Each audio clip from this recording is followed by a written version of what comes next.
Dinkes Palembang mencatat kasus demam berdarah dengue DBD di kota ini mencapai 40 kasus menyerang anak usia 5-14 tahun dengan gejala sedang hingga berat yang dirawat di rumah sakit.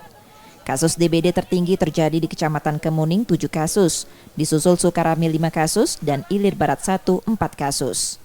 Meski jumlah kasus DBD di Palembang menurun dibanding periode yang sama di tahun sebelumnya, yang jadi perhatian serius karena DBD mayoritas menyerang anak-anak.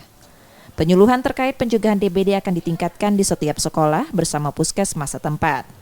Melalui kecamatan dan kelurahan, setiap RT, masyarakatnya diminta memiliki kesadaran dan kewajiban melakukan 3M, menutup, menguras, menyingkirkan atau mendaur ulang barang bekas sebagai upaya pemberantasan sarang nyamuk.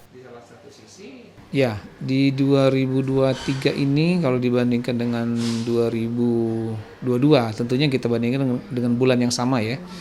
Dengan bulan yang sama di 2022 itu ada 89 kasus DBD.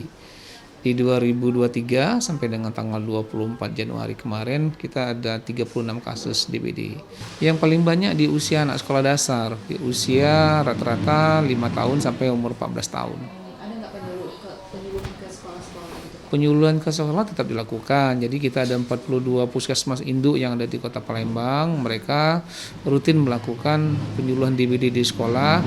Terutama kita meminta juga pihak puskesmas untuk memetakan di mana sih lokasi kasus DBD yang tertinggi. Jadi dengan begitu mereka lebih tepat sasaran. Sepanjang tahun 2022, kasus DBD di Palembang diakui tinggi dari 2 tahun belakang, mencapai 908 kasus dengan 15 orang meninggal dunia.